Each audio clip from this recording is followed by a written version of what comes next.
r/AskReddit by Reddit tells. Lawyers of Reddit, what was the best gotcha moment you ever experienced? Lady got into a minor fender bender with a truck in a casino parking lot. She backed out of a spot into him. My guy said she parked and went inside the casino for a few hours. At her deposition, she testified that she was so hurt she went right home and to a hospital. I asked if she was a frequent visitor of casino and if she had a rewards card. She was happy to tell me she did, and she had gold status, and showed me the card. I subpoenaed her rewards card's records, and it showed she was playing slots for hours after the accident. My client's house burned down from an explosion in the fuel oil tank used to heat the house. It was clearly the oil maintenance company's fault, but his homie Arwana's insurance, from a very reputable company, still refused to pay out, citing a ridiculous technicality in his policy. Essentially, the policy covered damage caused by the oil heater, but they claimed that it was the storage tank that exploded and wasn't part of what was covered. So they deny his claim, which was about 1.2 million, and then I get involved.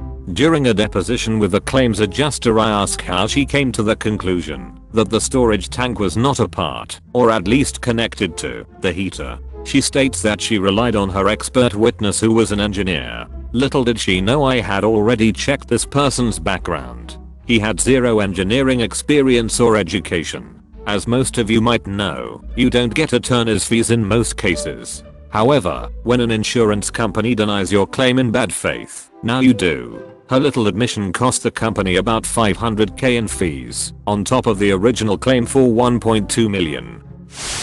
I was trying to get a restraining order for a woman in DV court from her son's father. We are presenting testimony, and she details a story where he grabbed her arm and slammed it on the tub, breaking her wrist. On cross, I asked the accused if he ever broke my client's wrist on purpose. His response, "Fuck yeah, I did."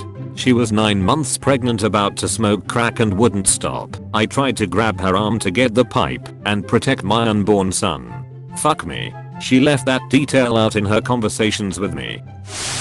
Plaintiff alleged he was so injured in an auto accident that he couldn't work, do any regular activities, or pick up his young kids. He then posted on his public FB profile him doing the ice bucket challenge. If you're not familiar, he basically lifted a huge cooler filled with ice water over his head. His attorney had no idea he had posted it.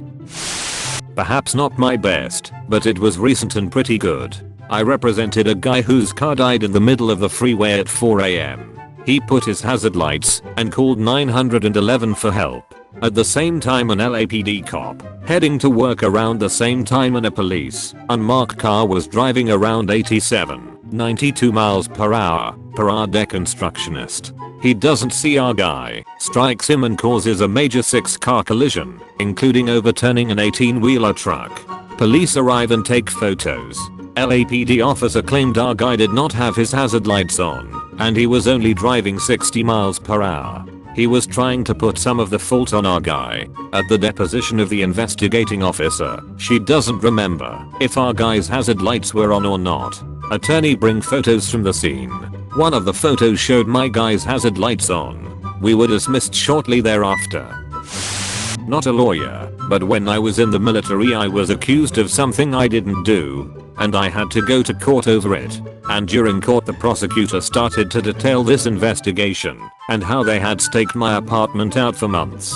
They entered into evidence a picture of my apartment, and when they put it up I looked shocked at my lawyer BC. It wasn't a picture of my place. It was my ex-wife's apartment. A place I had never lived, never even spent a single night there. I lived in a house, she lived in an apartment. And when my lawyer was asked if she objected to the picture being entered into evidence, she replied, "I don't mind them entering it into evidence, as long as they change the listing of it." And when one of the members of the panel, no judge, 3-member board, asked what was wrong with the listing, she looked at him and said that's not his apartment. On top of this, the witness they used against me described going to my house on the night in question, and she named the subdivision where she had visited me, except that wasn't where I lived either. Also wasn't where the picture they had was either.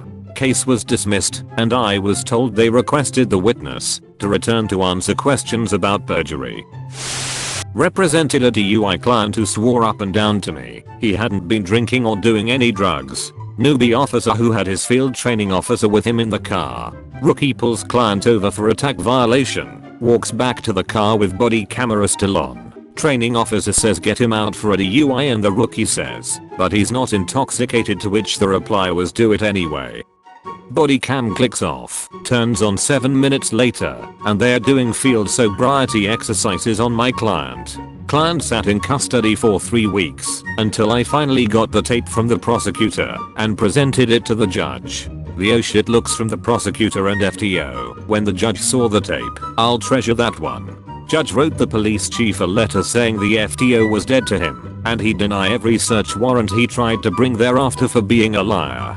Client is hopefully still on track with his civil attorney in a lawsuit. Worked as paralegal/investigator. Working a trade secrets case involving the manufacture of dental wheels used to grind teeth. Long story, but go with it. Company A was a small family-owned manufacturer, but made the best product on the market from a small factory in the middle of nowhere. Sold massive amounts of product because of quality. Its location was remote enough and the owner paid employees so well, the employees stayed there forever. All of them had worked there for 30+ years. When the founder of Company A died, it was sold to International Company B, because the kids and grandkids had no interest in the company. Company B then closed the old factory and tried to use Company A's formula at their facilities. Company B couldn't make the formula work.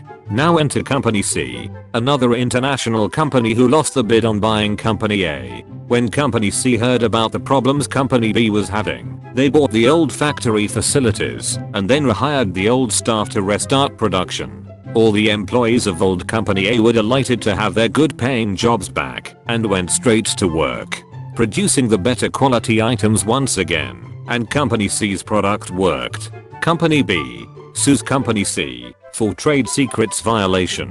When you buy a company, you buy their trade secrets, and this company had a bunch. This product was just one part, but the most profitable part of their operation. Thus, Company C, because of their action, was accused of violating the laws governing trade secrets. Company B even managed to get a temporary restraining order against Company C in federal court, and Company C had to stop manufacturing at the old plant now owned. This is when I enter the picture. Our firm represented Company C and I was assigned to interview all the employees. I was in the living room of this delightful older lady in her late 50s that offered me snacks, asked me if I was married and wanted to set me up with her granddaughter, you name it. Best and funniest interview ever. Then she drops the bomb. I asked her how she knew how to make the product. All my previous interviews said so and so taught them, she said. From the directions on the wall. Total moment of silence. Directions on the wall. Yes, she said, no one ever looks at them, but there is a board on the wall with the directions. I call the janitor of the facility from her phone. Yeah, this is before cell phones, and had him meet me there. He unlocks the place and yep, covered in probably 40 years of dust making it just part of the background, is a board with the entire process on it. Thus, when Company B sold the factory, which was eventually purchased by Company C, Company B accidentally sold the trade secret to Company C because they abandoned it on the wall. I did serious evidence sourcing on this. My best pictures were of the 65+-year-old former janitor knocking the dust off the pages, taking the entire board off the wall, putting it in paper bag, and sealing it, so I never touched it. Every picture he smiled for the camera. His FU expression was priceless in every picture. They were so freaking funny. The judge in federal court was laughing his ass off when he heard the details of what I found to reverse the restraining order. When he opened the bag, he laughed even more. The factory reopened immediately. Company B and C settled by agreeing that they both got to use a trade secret, but couldn't sell it to anyone else. What they really figured out was, those little old ladies had slightly changed the formula over the years, and slightly made them better over time. Even the formula on the wall didn't work as well as these little ladies did. Thanks for watching the video. Subscribe to the channel for more. Smash that like button. Comment with your own stories.